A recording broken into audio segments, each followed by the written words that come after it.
So before we start this video, something I thought I'd start doing, because I've had some quite good fortune here on YouTube, is shouting out some other YouTubers that you guys might be interested in and throwing them a little bit of support. The first one today, I'll stick a link up here or down in the description, is Jordan Lilly. Super nice guy from the UK, same as me, so big props to him.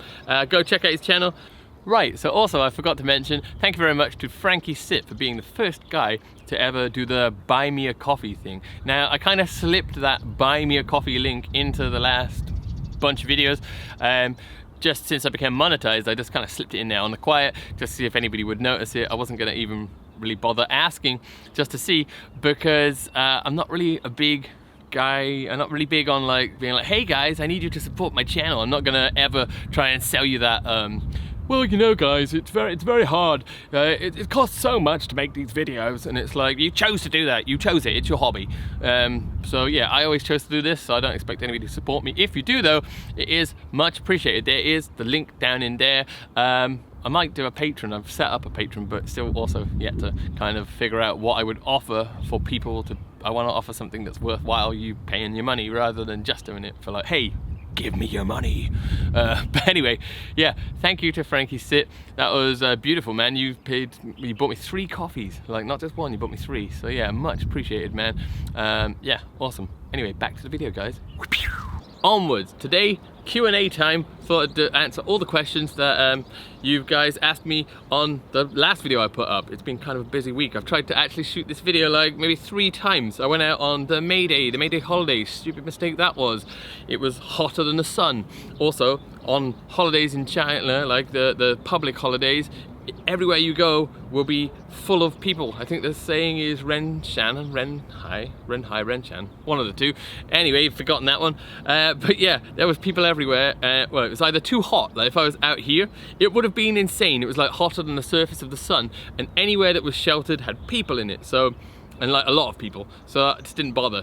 Then the next day I went out and it was raining, and then the day after that I went out and I hadn't paid my phone bill, oops, and I couldn't access YouTube on my phone, so I had to go home and pay my phone bill quickly. And yeah, by that time I was just so uninspired to do it that I was like, nah. Anyway, today, let's fire up the VPN, and if I'm squinting, by the way, it's because I forgot sunglasses and bags under my eyes, because yeah, parenting. Might be a while. Talk amongst yourselves. Okay, question number 1. How do you think Americans dealing with the coronavirus? America is dealing with the coronavirus. Not so good, are they? This is not any kind of support for any kind of government, by the way, before anybody gets in the comments and starts giving it all the, oh, you CCP shill. But no, America is dealing with it awfully, as are a lot of countries, when they could have had a much better head start had they not spent the last couple of months when it was here and China was really getting hit hard, watching from the sidelines and doing nothing. Also, there was talk of like this whole, I can't remember if it's the UK or American government, I think it's American, and they'd had this idea, maybe we should be ready for a pandemic, and somebody was like, nah, I don't think so, it's not gonna happen. So they left it, so yeah, shame on them. Congratulations, I know Wenzhou has a lot of rich people. Are your wife's family one of them? Lol. I've been to Wenzhou a couple of times, passing through, and saw a lot of high-end cars. Yeah, my wife's family are not poor. We're not rolling in Ferraris, but yeah, we're doing okay. And yeah, there are a lot of high-end cars here. A lot. It's more than you see in like even cities like Shanghai or Shenzhen, which you would expect to see more. But yeah, there's a lot of high-end cars here. Can you offer any advice about teaching in China or point me in the right direction? Basically, teaching in China is, it's all right, it's all good fun. If you want something more serious, go for a university or like a college.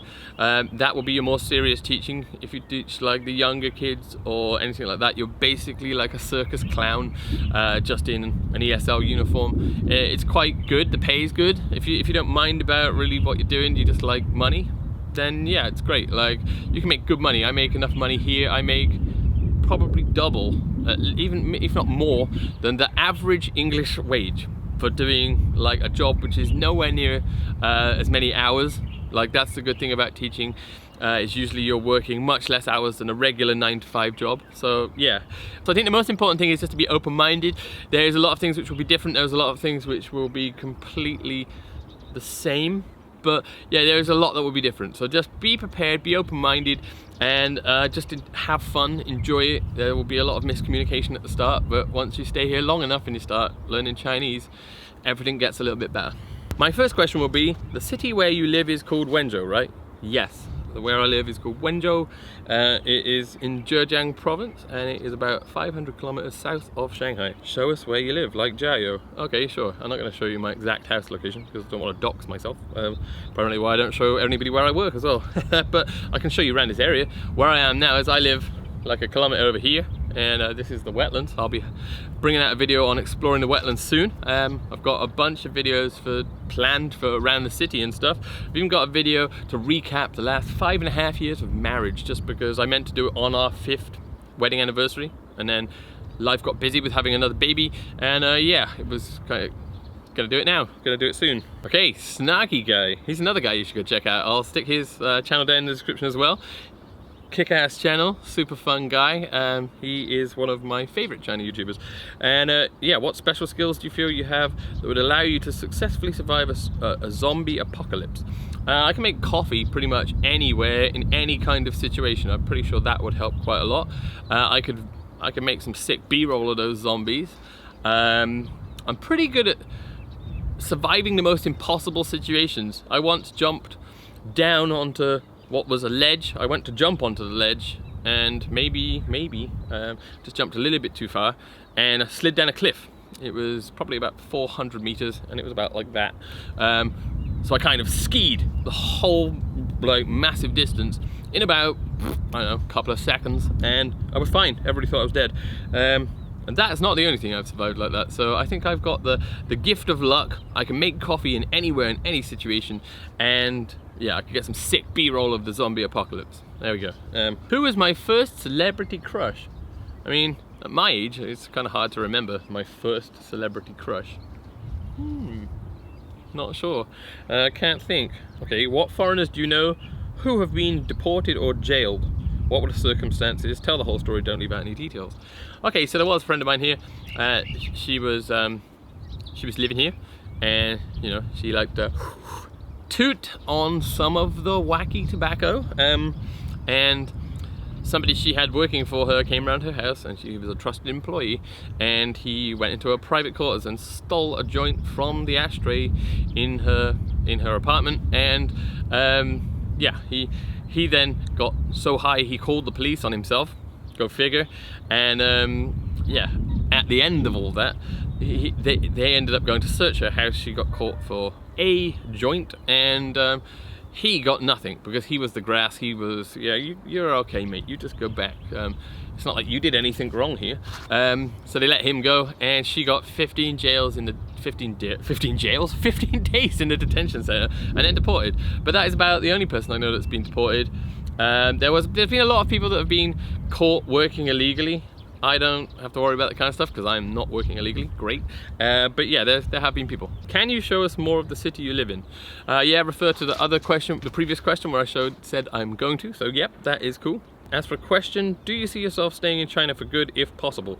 I mean, yeah, probably. There's a lot I miss about England, but some of the things I don't miss is the low wages, or comparatively low wages compared to the high cost of living. In England, I'd have to pay a lot more for my rent, for car insurance, for fuel. Fuel is insane. Like here, I can fill up. We've got an Audi S3. So we have an Audi S3 and a BMW 5 Series, and both of them you can fill up for around 250. 300 maybe for the BMW because it's got a slightly bigger tank, and in England that would probably be like 1,500 RMB. So yeah, there's a lot that I just wouldn't want to go back to England, because here life is great. Look at this beautiful scenery behind me. The work hours are fantastic, the wages are good.